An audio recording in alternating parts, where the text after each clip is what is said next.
बहुत समय पहले की बात है। चंदनपुर नाम के गांव में विश्वनाथ अपनी पत्नी काशी, दो बेटे राजन और मोहन, दो बहू रजनी और मोहिनी के साथ खुशी खुशी रहता था। उसके दोनों बेटे बहुत ही मेहनती और पढ़े लिखे थे।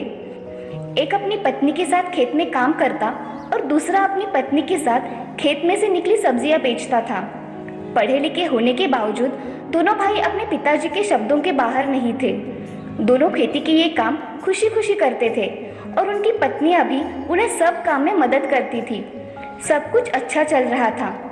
उस गांव में हर कोई उनका उदाहरण अपने बहू और बेटों को देता था। साथ ही कुछ लोग उन पर बहुत जलते भी थे।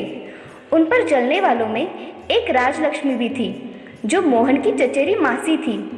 एक दिन राजलक्ष्मी काशी से, अरे वाह काशी, तुम्हारे बेटे और बहुएं तो बहुत ही अच्छे हैं। हाँ बहन, मुझे बहुत ही अच्छे परिवार वाले मिले हैं। सब एक दूसरे का साथ देते हैं। हाँ भाई, ये तो बहुत ही अच्छी बात है। लेकिन एक बात बोल दूं काशी, जरा अपनी बहुओं की ओर ध्यान देना, क्योंकि वो ज्यादा पढ़ी लिखी है।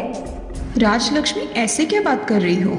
मेरी दोनों बहुएं तो एक दूसरे के साथ बहनों जैसी रहती हैं। हाँ हाँ, सुना मैंने और देखा भी। लेकिन एक बात ध्यान में रखना, तुम्हारी छोटी बहू बाजार जाती है और सारा पैसा भी उसी के पास आता है, क्योंकि उसका पति और वो दोनों मिलकर सब्जी बेचते हैं और बड़ी बहू और बेटा दिन भर खेत में काम करते रहते हैं।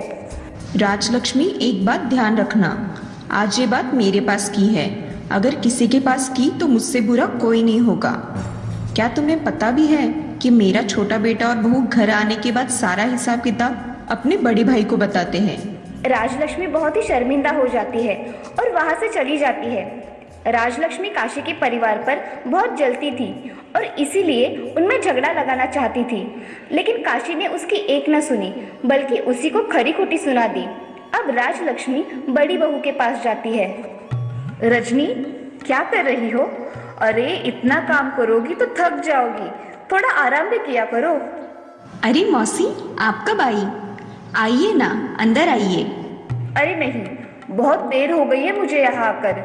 तुम्हारी राह देखी, तुम आई नहीं, इसलिए सोचा चलो खेत में ही जाकर मिल लूं। बहुत अच्छा किया मासी। आइए यहाँ पर पेड़ के नीचे बैठते हैं। एक बात बोलो बहू, जरा खुद की ओर भी देखो। पढ़ी लिखी होने के बावजूद इस खेत में काम कर रही हो, और वो कौन मासी? अरे वही मोहिनी, आराम से दिन भर दुकान पर बैठकर सब्जियां बेचती है। इतना ही नहीं, पैसों में भी झोलझाल करती ही होगी। आखिर उसी के पास ही तो आता है सब पैसा। रजनी पढ़ी लिखी होने के कारण उसे समझ में आ जाता है कि मासी मोहिनी और उसमें झगड़ा लगाना चाहती है, क्योंकि सभी जानते थे कि राजलक्ष्मी उन पर कितना जलती है। रजनी बहुत ही सरल स्वभाव और कम बात करने वाली लड़की थी और इसी कारण वो राजलक्ष्मी की बातों को टालते हुए कहती है, अरे मासी, आपको देर हो रही होगी, जरा रुकिए, मैं अब भी आपके लिए कुछ सब्जियां लेकर आती हूँ। राजलक्ष्मी मुंह टेढ़ा मेढ़ा करके खुद से ही, अरे ये भी अपनी सास की तरह ही निकली, जो कोई बात ही सुनने को तैयार नहीं। चलो एक काम करती हूँ, मोहिनी के पास चलती हूँ। रजनी राजलक्ष्मी को कुछ सब्जियां लाकर देती है। सब्जियां लेकर राजलक्ष्मी मोहन के सब्जियों की दुकान पर जाती है।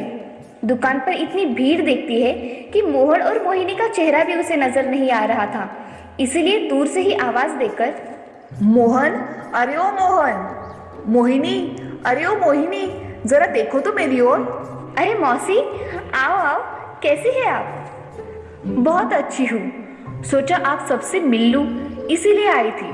लेकिन तुम दोनों को कहाँ फुर्सत, बेचारे दिन भर मेहनत करते हो और उसकी किसी को कदर भी नहीं। खुद की ओर देखने का भी वक्त मिलता है या नहीं, तुम्हें क्या पता। और तुम्हारी वो बड़ी जेठानी और जेठी तो देखो, वो तो बड़े आराम से जब मन चाहा तब काम किया और जब मन चाहा तब पेड़ के नीचे बैठकर आराम कर लिया। तुम दोनों को तो देखो, पूरा दिन काम करते रहते हो। अरे मौसी, काम है तो करना ही पड़ेगा। अरे ऐसे नहीं, सिर्फ काम ही मत किया करो, कुछ ना कुछ पैसे अपने लिए भी साइड में रख दिया करो, ताकि तुम्हारे कुछ काम आ सके। और खुद को भी तो वक्त दिया करो, तुम अकेले ही बहुत मेहनत करती हो, इसीलिए मैंने बता दिया। अब सुनना है तो सुनो। नहीं तो जाने दो। मोहिनी बहुत ही चालाक और बोलने में तो राजलक्ष्मी से भी ज्यादा तेज थी। मोहिनी राजलक्ष्मी की चाल एक सेकंड में ही जान जाती है। राजलक्ष्मी की बहू और बेटो दोनों ही एक बहुत बड़े कंपनी में अफसर है, पर वो दोनों राजलक्ष्मी से बिल्कुल भी बात नहीं करते। इसीलिए राजलक्ष्मी विश्वनाथ के परिवार पर बहुत ज्यादा जलती है और इसीलिए वो मोहिनी के कान भर रही थी। अरे मासी, मैंने सुना है कि इस साल भी आपके बहू और बेटों को दिवाली पर घर आने का वक्त नहीं मिला। अरे इतना भी क्या काम कि अपने परिवार को ही वक्त न दे पाए। अरे परिवार को छोड़ो, वो दोनों खुद के लिए भी वक्त दे पाते हैं या नहीं मासी? राजलक्ष्मी को मोहिनी की बातें सुनकर बहुत बुरा लगता है और राजलक्ष्मी को अपनी गलती समझ आती है, लेकिन उसी के साथ उसे और भी ज्यादा जलन होती है क्योंकि वो सास और बहू तीनों के पास जाती है। उसने सबके कुछ ना कुछ कान भरे, लेकिन फिर भी उसकी बातें किसी ने नहीं सुनी, बल्कि उसे ही सुना दिया और वो विश्वनाथ के परिवार की नींव तक नहीं हिला पाई। शाम के वक्त विश्वनाथ के परिवार वाले एक साथ बैठकर राजलक्ष्मी मासी के बारे में बातें करते हैं और हंसी मजाक में अपनी रातें बिताते हैं। इस कहानी से हमें ये सीख मिलती है कि चाहे कोई कितना भी प्रयास करे हमारा परिवार तोड़ने का, हमें किसी की बात पर विश्वास नहीं करना चाहिए और अपने परिवार पर पूरा विश्वास रखना चाहिए ताकि सभी एक साथ खुशी खुशी रह सके।